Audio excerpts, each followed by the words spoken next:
dari tren ini dia masih dalam bullish trend. Kalau Friendline.co. Hi friends, kembali lagi bersama saya Yudi Peswayoga, dan pada kali ini kita akan membuat market reviewnya di hari Selasa karena ada sedikit halangan. So without any further ado, let's get on to it. Nah, jadi di sini kita punya beberapa pair. Yang pastinya di sini kita punya pair gold. Jadi kita akan breakdown dari time frame weekly. Kalau kita lihat di sini ada beberapa support dan resistance terdekat dari gold. Nah, di sini kita bisa melihat ada low di area 1980 dan high-nya itu di angka 2070, which is ini adalah high sebelumnya di tahun 2020.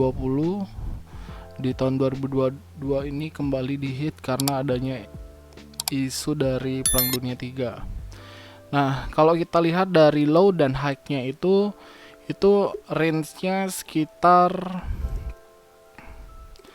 1780 pips dari gold, dan rentan waktunya itu cuman sekitar 28 hari. Jadi dalam jangka 28 hari dia sudah berhasil bergerak sekitar 1780 pips. Dan kalau kita lihat sekarang, gold ini sedang berada di area support yang tadi kita buat. Nah, ini adalah support sebelumnya dan juga ini adalah resistance sebelumnya yang di respect di sini.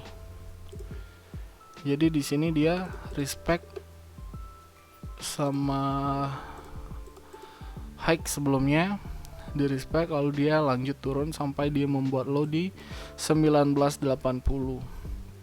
Nah, kalau kita lihat dari daily time frame, di sini terlihat momentumnya itu memang lagi dipegang oleh si seller. Tapi kalau kita lihat dari tren ini dia masih dalam bullish trend kalau dari range ini. Tapi kalau kita ambil dari garis ini ada potensial dia sideways. Jadi ada potensial gold ini bakal sideways kalau kita lihat dari sekilas.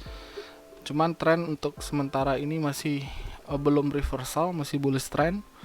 Dan kalau kita lihat dari si daily candle ini, dengan adanya swing higher high higher low nya ini yang dibentuk secara konsisten, cuman dibalas dengan beberapa candle bearish, which is itu menandakan bahwa tren ini bakal reverse atau dia bakal melanjutkan. Nah, kalau kita lihat dari 8 jam time frame, di sini dia respect terhadap bahu kiri dari si gold. Nah, simpelnya kalau kita lihat di sini ada low, lower high, low, lower high, ada potensial dia membuat lower low. Dan kalau kita breakdown lagi di sini gold ini ada potensialnya dia juga membentuk head and shoulder. Jadi ini left shouldernya, ini right shouldernya, dan juga di sini bagusnya dia sudah memiliki low. Jadi di sini bisa kita ambil, di sini dia sudah mempunyai lower low. Nah, di sini adalah validasinya dia apakah ini akan menjadi lower high atau ini nanti dia bisa kembali bullish. Karena di sini masih ada zone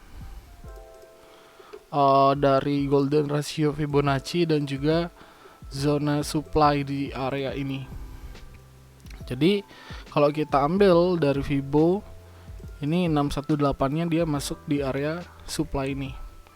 Nah, sekarang untuk kita mencari validasinya kita perlu di time frame kecil. Nah, di time frame kecil dia masih bergerak di range itu aja. Terus di sini juga dia ada potensial menjadi head and shoulder.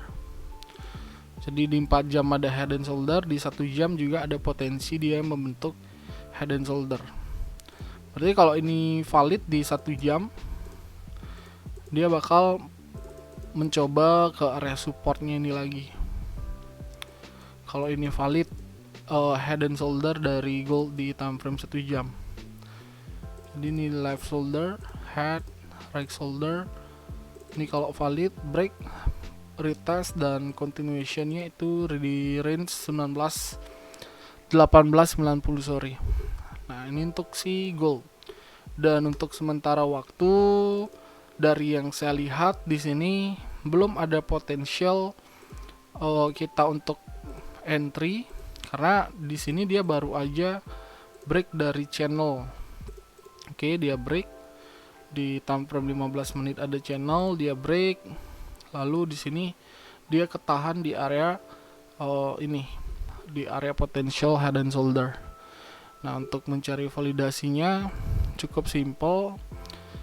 Kalau kita lihat di sini dia ada bearish yang cukup strong atau impulsif movementnya, berarti kita tinggal menunggu correction. Ada potential dia bakal ke 1890. Tapi kalau dia stuck,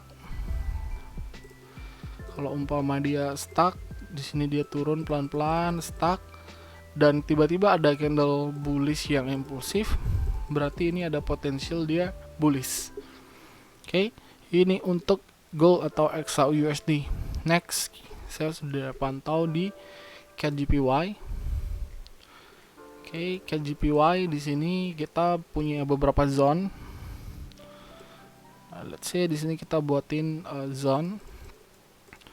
Jadi dia punya resistan 1, 2, 3. Jadi ini yang paling dekat untuk si CAD-JPY. Lalu di sini kita punya area juga nih. Nah, which is di sini potensial dari CAD-JPY ini adalah membentuk rising wedge. Oke, ini time frame 1 jam, potensial dari CAD-JPY ini membentuk rising wedge, yang dimana rising wedge ini datang dari area bearish. Berarti ini bisa menjadi rising wedge continuation buat si CAD-JPY. Berarti ada potensial untuk si CAD-JPY ini bakal melanjutkan penurunan. Nah, kita untuk sementara bakal menunggu confirm. Jadi confirm itu menunggu flag di 15 menit. Nah, di sini dia sudah membentuk sebuah konsolidasi, mungkin ini akan menjadi flag. Nah, kita hilangin. Di sini dia sudah break. Sudah sempat break dan ketahan di area trendline. Kita tinggal menunggu flag ini atau consolidation ini di break retest. Kita bisa execute di area pullbacknya ini. Stop loss 20 pips. Potential take profit itu udah jelas di area low sebelumnya. Nah, di sini potential take profit sekitar 95 pips. Dan next target itu bakal di area support ini 310 pips. Ini potensial buat si CAD-JPY swing trade. Kenapa? Karena kalau kita lihat dari si daily time frame, daily time frame di sini terlihat breaknya cukup bagus banget. Di sini dia break. Nah, di sini dia belum sempat pullback dan buat swing low. Kita bakal memanfaatkan momen ini. Ini adalah pembentukan si CAD-JPY ini untuk membuat struktur bullishnya. Nah, hal yang perlu kita confirm di sini adalah menunggu break dari low ini agar strukturnya menjadi bearish struktur. Atau di secondary trendnya ini dia bakal membuat lower high dan lower low. Di secondary trendnya ini dia membentuk bearish trend, tapi di major trend dia masih bullish. Jadi ini bakal menjadi momen dimana potensial dari CAD-JPY ini cukup bagus. Bahkan di area support sebelumnya itu sekitar 522 pips. Ini bagus banget. Jadi ingat, kita bakal menunggu flagnya ini di break, baru kita entry ketika dia pullback. Karena sebelum dia break dari flag ini masih ada potensial dia naik lagi ke area tertouch. Kenapa? Karena di sini dia belum tertouch, baru 2 aja. Jadi tertouch yang ketiga dia malah ketahan di area resistance sebelumnya. Jadi saya berharap antara dia break ini atau kita menunggu di area resistance selanjutnya, dan itu juga di area trendline. Oke, next kita ada Euro Jepang.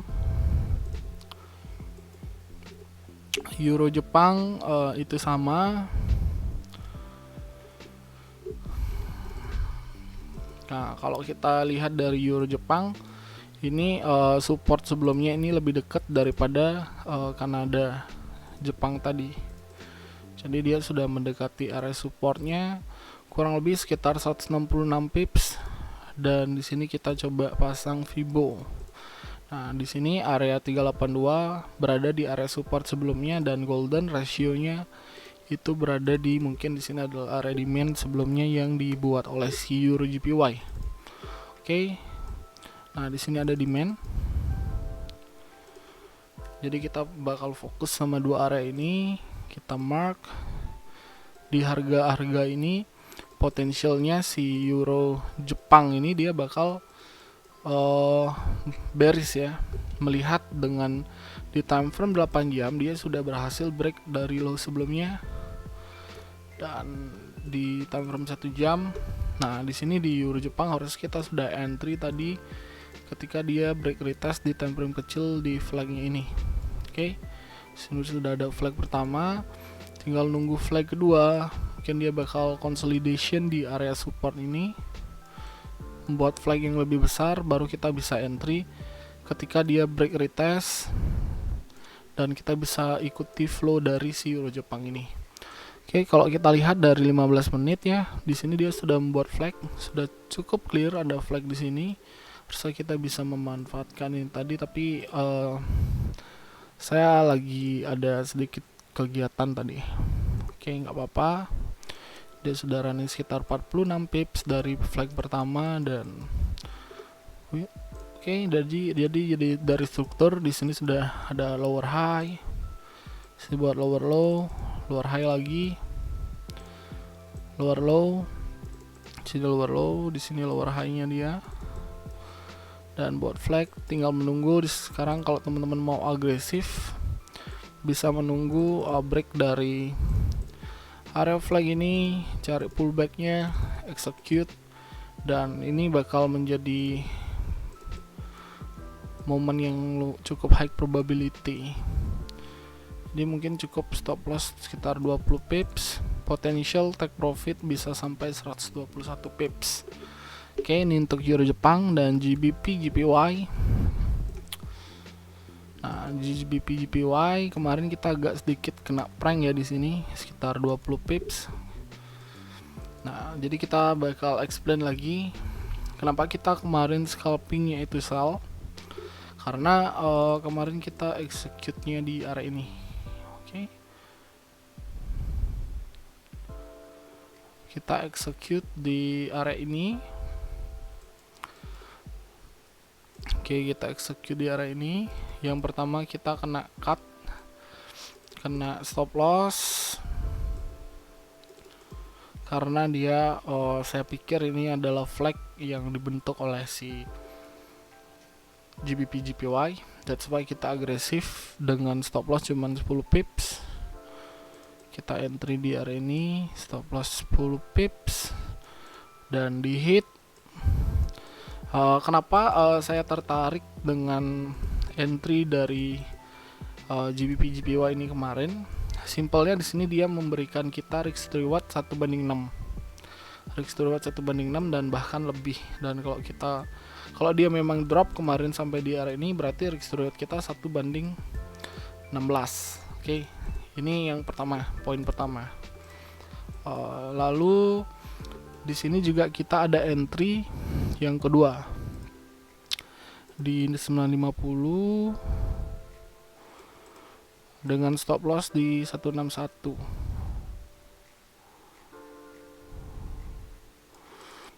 Oke, ini juga sama. Saya pikir ini adalah false break dari si GBP JPY, dan terlihat kemarin sudah sempat running sekitar 10 pips. 10 sampai 15 pips. Bahkan ini sudah sempat running 21 pips dan kembali dihantam kemarin di market New Yorknya itu dihantam bullish, tapi dia balik lagi bearish. Nah, berarti di sini ada zone yang dibentuk oleh dia. Dia sudah mencoba untuk pullback. Kita tinggal menunggu dia. Kalau dia pullback misalkan ke area ini, kita bisa coba lagi agresif memainkan risk to reward. Karena ini potentially 178 pips dan sampai mungkin 300 pips penurunannya dia. Dan kemarin dengan adanya agresif entry yang stop lossnya cuman 10 pips, why not gitu. Jadi kita udah take, tapi dia masih lumayan ngeprank dan kita akan balas di kesempatan di next chance. Jadi ini untuk view dari GBP GPY ini sama dengan semuanya. Nah, di sini kalau kita lihat rejectionnya nih sudah benar-benar rejection. Jadi high-nya itu berada di area 164 700 ya, 164 700 mendekati, masih di 669 dan low-nya saat ini masih di 159. Harga ini bergerak sekarang di range 161.200 sampai di 160.200. Berarti ini ada jarak 100 pips. Which is dari 100 pips itu adalah area higher low sebelumnya. Dan saya berharap untuk si GBP GPY itu dia bakal ngetes di area 157689. Itu harapannya dia bakal ngetes ke area itu, atau bahkan ini bisa menjadi reversalnya dia. Karena kalau kita lihat dari weekly ya. Oke, di sini kita pasang trend line, geser. Trend line ini di break, tetapi breaknya ini dia ada rejectionnya. Dan ini ada potensial buat si GBP GPY ini malah balik lagi ke zone supportnya. Oke, jadi di sini kita punya trend line juga. Bahkan di sini ada potensial dia untuk ke area support. Kita bakal lihat kalau memang ini menjadi bearish yang cukup bagus strukturnya. Ini kita bisa follow untuk swing trade. Karena kalau kita lihat dari weekly time frame, oke, di weekly time frame di sini dia reject. Di sini dia reject. Terus dari weekly time frame juga dia sudah hit di area resisten. Hit di area resisten di tahun 2016 sampai, nah di tahun 2016 ini adalah area resistennya. Oke, ini ada resisten juga di 2016 awal. Jadi kalau misalkan dia masih reject di area ini, di swingnya sebelumnya, atau dia membuat higher low, mungkin ada potensial dia buat lanjut trennya bullish sampai ke area 175. Tapi untuk sementara yang saya lihat ini ada potensial dia ini turun cukup bagus. Ini lumayan high probability karena dari rejection, dan di daily time frame dia belum punya higher low juga. Dia baru punya high tapi higher low-nya belum jadi. Ini bisa kita manfaatkan untuk dia membuat higher low. Ini untuk GBP GPY dan New Zealand JPY. Oke. New Zealand JPY ini cukup bagus. Jadi saya sempat forecast ini udah lama banget. Jadi dengan adanya falling wedge satu ini bisa membuat si New Zealand Jepang ini naik 1000 pips. Oke, dia naik 1000 pips. Sama seperti pair yang lain. Nah, kalau kita lihat ini high-nya dia di sini. Di sini ada shadow juga ya, teman-teman lihat. Dia membuat high di area itu. Dan kalau kita lihat di time frame yang lebih kecil, di sini ada low. Jadi ini di area ini ada low.